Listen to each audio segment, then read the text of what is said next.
é a aula online que tivemos no dia 16 de abril sobre o modo imperativo para continuarmos o estudo dos verbos. Nós já estudamos o modo indicativo, o modo subjuntivo e agora iniciamos o estudo do modo imperativo. Pessoal, eu trouxe para vocês exemplos de verbos no modo imperativo em placas. Nós temos aqui 3 formas verbais: atravesse, obedeça e respeite. Ao ler atentamente, vocês irão perceber que as 3 formas, elas expressam orientações. As placas, elas dão orientações aos leitores, ou seja, quem lê a placa verifica a orientação que foi representada aqui.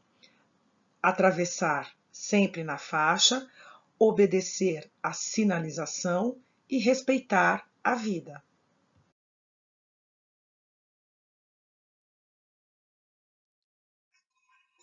Outro exemplo é um cartaz que orienta sobre como se proteger contra a dengue. Novamente, nós temos aqui o uso do modo imperativo em todo o texto presente nesse cartaz. Então, saiba você como se proteger, coloque você o lixo, encha você de areia, remova você folhas. Novamente, aqui nós temos essa questão da ordem implícita, porém são orientações que foram dadas para que a pessoa que leia o cartaz, ela saiba como se proteger contra a dengue. O que eu quero chamar a atenção de vocês, e que é muito importante nesse início de estudo de modo imperativo, e que vocês precisam realmente entender isso para que a gente avance no conteúdo, é que reparem que quando os verbos estão dando essa orientação, ou as orientações presentes aqui no cartaz, as formas verbais, elas estão diretas para o leitor, a quem esse cartaz se dirige, diretamente ao leitor. E é aqui que entra a questão dos verbos conjugados no modo imperativo. Em nenhum momento é possível você dar orientações para si mesmo. Nós não conseguimos fazer isso, uma vez que um pedido, um conselho, uma ordem, uma orientação, ela é sempre dada a alguém, para alguém, que esse alguém é o interlocutor, é a pessoa com quem se fala, é a pessoa que escuta. Ou seja, seguindo essa linha de raciocínio, fica bem claro a gente perceber que a primeira pessoa de um discurso aqui não é possível, é nulo. Ou seja, a primeira pessoa do singular, o eu, não é possível ser utilizado no modo imperativo, uma vez que eu não consigo dar uma ordem a mim mesmo. Também não é possível eu dar uma ordem a uma terceira pessoa que não esteja ali na conversa. Ou seja, eu estou conversando com uma pessoa, mas eu preciso dar uma ordem para uma pessoa que está fora da conversa. Eu tenho que parar de conversar com a pessoa para dar a ordem a outra pessoa. Ou seja, o pronome de terceira pessoa, ele, também não é possível aqui. Vamos partir do seguinte. Numa situação de discurso, eu estou conversando com uma amiga e falando sobre uma outra pessoa que não participa da conversa. Essa é a função da terceira pessoa. É sobre quem se fala. ou de quem se fala. Ou seja, o assunto é a pessoa, entre mim e o meu interlocutor. Numa situação de ordem, de pedido, de súplica, de convite, não é possível acontecer, porque a partir do momento que eu paro de falar com o meu interlocutor, eu vou me dirigir a outro interlocutor que está fora desta conversa. Por causa disso, no lugar do pronome reto ele, nós usamos o pronome de tratamento você, que é um pronome de terceira pessoa e, consequentemente, também é a forma como eu posso tratar o meu interlocutor. Ok, pessoal? Entenderam?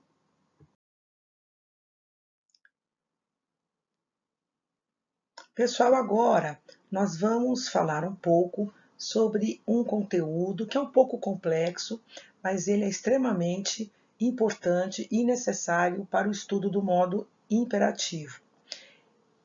Se chama uniformidade de tratamento, ou seja, como que eu trato o meu interlocutor. Eu utilizo o pronome de tratamento você ou eu utilizo o pronome pessoal de segunda pessoa do singular, tu. Por que a gente precisa estudar isso para o modo para poder estudar o modo imperativo? Porque o tu e o você são pessoas do discurso que fazem parte da conjugação do modo imperativo. O tu é a segunda pessoa do singular e o você representa a terceira pessoa do singular. Embora ele seja um pronome de tratamento, não é um pronome pessoal, mas é um dos pronomes de tratamento que existem na língua portuguesa, como, por exemplo, senhor, senhora, vossa excelência, vossa santíssima, vossa eminência.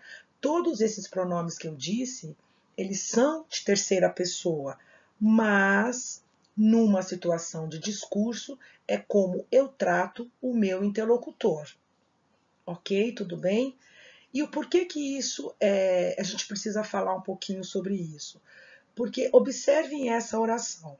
Tu falou que ela era linda e só porque Ana chegou você mudou o discurso. O que aconteceu aqui nessa oração?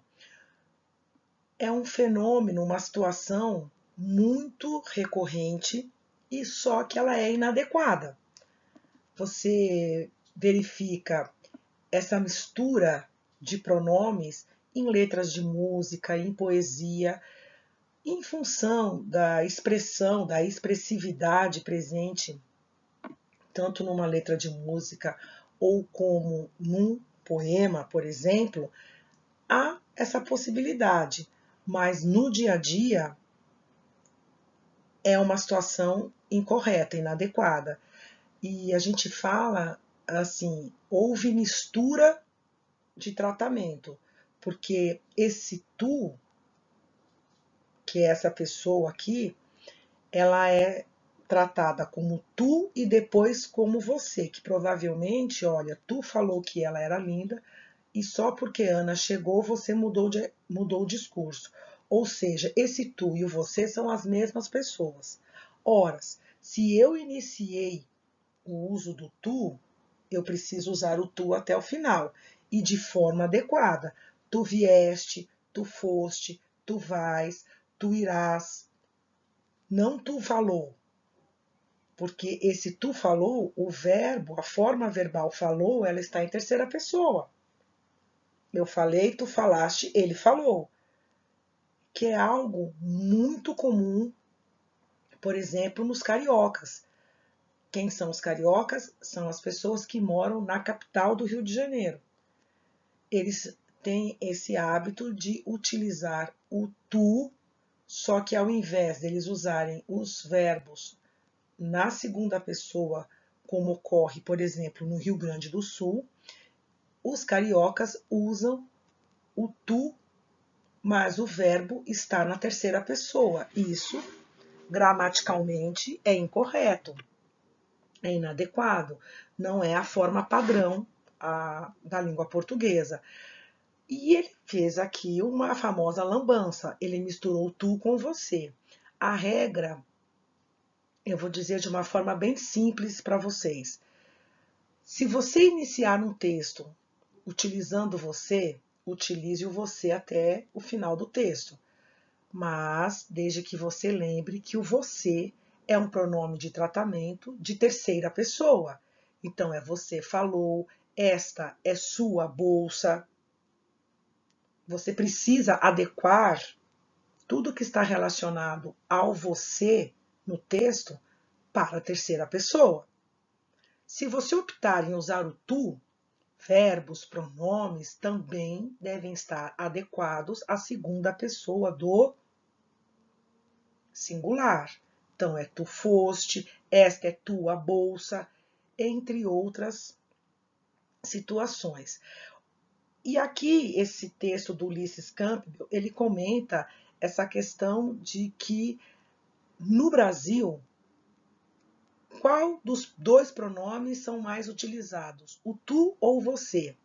E aí, o que é legal é que foi feita uma pesquisa pela revista Super Interessante, há alguns anos, que ela pesquisou, ela retratou essa questão de quantos brasileiros utilizam o pronome de tratamento você para se referir ao interlocutor e quantos brasileiros usam o pronome pessoal tu para tratar o interlocutor.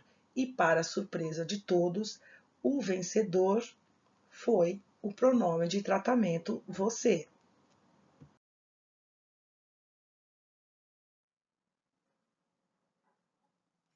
Pessoal, aqui nós temos a pesquisa, o uso preferencial de tu e você. Tudo que está em azul claro é a população que utiliza mais o pronome pessoal tu. E tudo que está em rosa é a população que utiliza mais o pronome de tratamento você.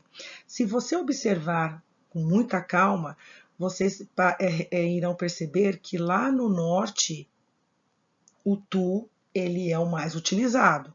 É só vocês observarem Pará, Amapá, Roraima, Acre, é 100% do uso do tu. No sul, no Rio Grande do Sul apenas, também 100% das pessoas utilizam o tu para tratar o interlocutor. Porém, se nós formos olhar a parte litorânea do Nordeste, olha que interessante, é meio a meio, 50% para cada pronome.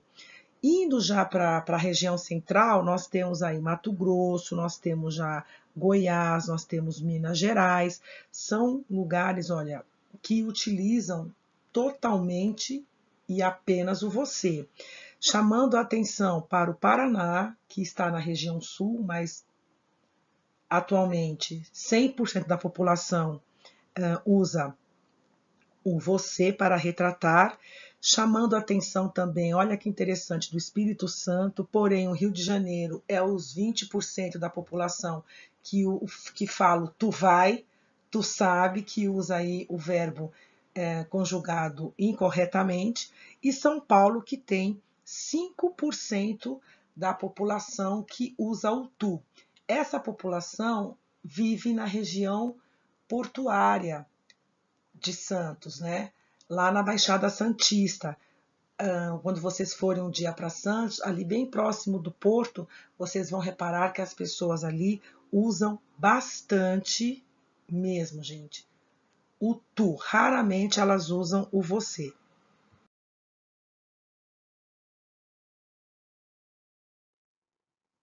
E para finalizar a aula de hoje, o que o modo imperativo expressa? Ordem, convite, pedido, conselho, instrução, súplica e exortação, que significa encorajar as pessoas, e exemplos presentes aqui. Na próxima aula online faremos exercícios sobre o modo imperativo e eu reforçarei um pouco mais sobre o que o modo imperativo expressa.